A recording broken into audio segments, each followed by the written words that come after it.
सभी देवताओं और राक्षसों ने मिलकर के भगवान शंकर को पुकारा। भगवान शंकर को पुकार रहे किस लिए कि आओ और जहर से हमारी रक्षा करो, विष से हमें बचाओ।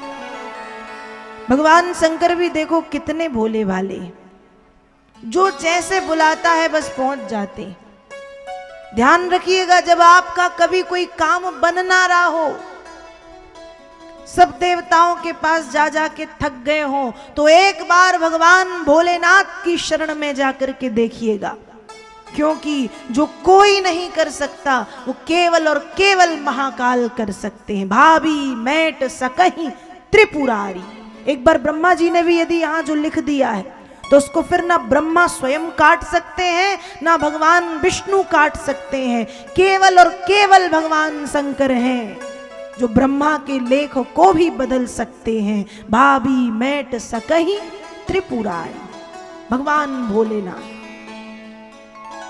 एक कथा तो आपने सुनी ही होगी। एक राक्षस ने कठोर तप किया, भगवान शंकर प्रकट हुए, बोले बताओ वत्स क्या चाहिए। वो कहता है प्रभु मैं जिसके सिर पर हाथ रख दूं वो भस्म हो जाए। भगवान शंकर ने भी कह दिया तथास्तु।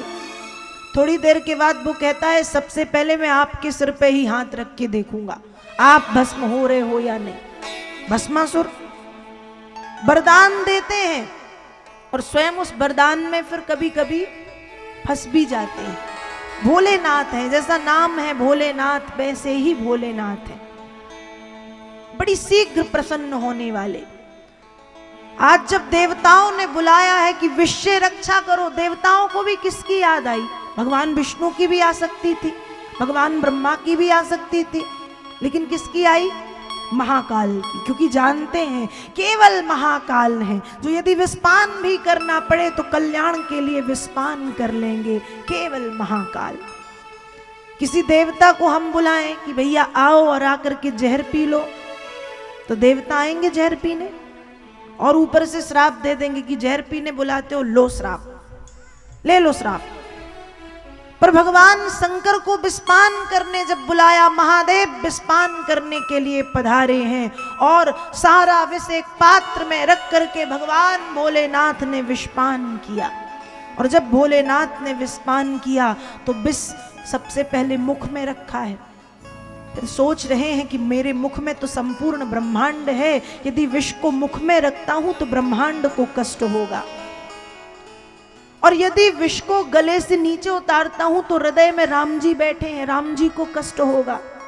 क्या किया जाए? विष को न मुख में रखा न हृदय तक पहुंचाया, अपने कंठ में धारण कर लिया। महादेव का कंठ नीला पड़ गया और भोलेनाथ बन गए नीलकंठ महादेव। नीलकंठ कहलाए, कंठ नीला भोलेनाथ का। जब भगवान शंकर ने विषपान किया तो भगवान शंकर के साथ ये जो सर्प हैं, बिच्छू हैं, जो जहरीले जीव जंतु हैं, इन्होंने भी थोड़ी थोड़ी सहायता की थी।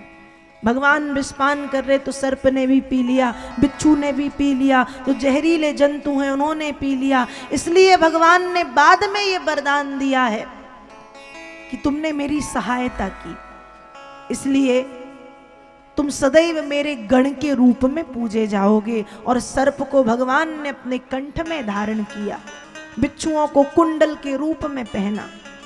तो ये जो जहरीले जीव हम कहते हैं ना, ये सब भगवान भोलेनाथ के गण हैं।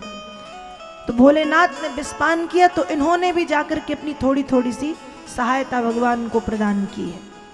दूसरे रत्न के रूप में कामधेनु गौ, जिसे ऋषियों ने लिया। तीसरे रत्न के रूप में उच्चैश्रवा घोड़ा, जिसे राजा बलि ने लिया। चौथे रत्न के रूप में कल्पवृक्ष, जिसे स्वर्ग की संपदा बनाया गया। कल्पवृक्ष स्वर्ग में जो रहे, कल्पवृक्ष उसका। पांचवें रत्न के रूप में अप्सराएं, इन्हें भी स्वर्ग की संपदा बनाया गया। छठवें रत्न के रूप में कौस्तुभमणि, जिसे भगवान नारायण ने अपने वक्षस्थल में धारण किया। सातवें रत्न के रूप में मैया लक्ष्मी प्रकट हुई। समुद्र से जब लक्ष्मी आई तो सब देवता राक्षस पंक्ति में खड़े हो गए हाथ जोड़ के कि लक्ष्मी हमारे पास आए, क्योंकि सभी चाहते हैं लक्ष्मी हमारे पास आए। लेकिन मैया लक्ष्मी किसी के पास नहीं गई। एक एकांत में चतुर्भुज रूप धारण किए भगवान विष्णु खड़े थे। आते ही लक्ष्मी ने नारायण के गले में हार पहना दिया, वरण कर लिया नारायण का आते ही, और तब से हो गए लक्ष्मी नारायण। 7वें रत्न के रूप में लक्ष्मी आते ही नारायण को बर लिया। 8वें रत्न के रूप में वारुणी देवी, वारुणी कहते हैं मदिरा को, शराब। और जब वारुणी निकली तो राक्षस उन्होंने शराब पी ली और कहते हैं अरे ये देवता तो पागल है जो शराब निकलने के बाद भी शराब की खोज में लगे, मतलब अमृत की खोज में लगे। अमृत तो ये है, शराब पी करके उसे अमृत मान रहे हैं। और राक्षसों की स्थिति ऐसी ही है, शराब पीते हैं। एक व्यक्ति खूब शराब पिए हुए था, बस में सफर कर रहा था। अब इतनी शराब पिए है, इतनी शराब पिए है कि जब उसे खुजली हुई हाथ में तो वो अपने को छोड़ के किसी दूसरे के हाथ को खुजा रहा था। उस व्यक्ति ने पूछा भैया ये क्या कर रहे हो? कहा अरे मुझे खुजली हो रही है। तो कहा खुजली तुम्हें हो रही है तो मुझे क्यों खुजा रहे हो? ये शराबियों की स्थिति है, ऐसी हो जाती है। गुरु नानक देव गुरु ग्रंथ साहब में कह के गए कैसा नशा शराब का, कैसा नशा शराब का उतरे होत प्रभात, कैसा नशा शराब का उतरे होत प्रभात, और नाम खुमारी नानका चढ़ी रहे दिन रात, चढ़ी रहे दिन रात। नाम की खुमारी, ये शराब का नशा तो 1-2 घंटे में उतर जाता है। यदि नशा करना ही है तो ऐसा नशा करो जो कृष्ण नाम का नशा है, जिसकी खुमारी बढ़ती जाए, बढ़ती जाए, बढ़ती जाए, बढ़ती जाए, बढ़ती जाए, कभी ना उतरे।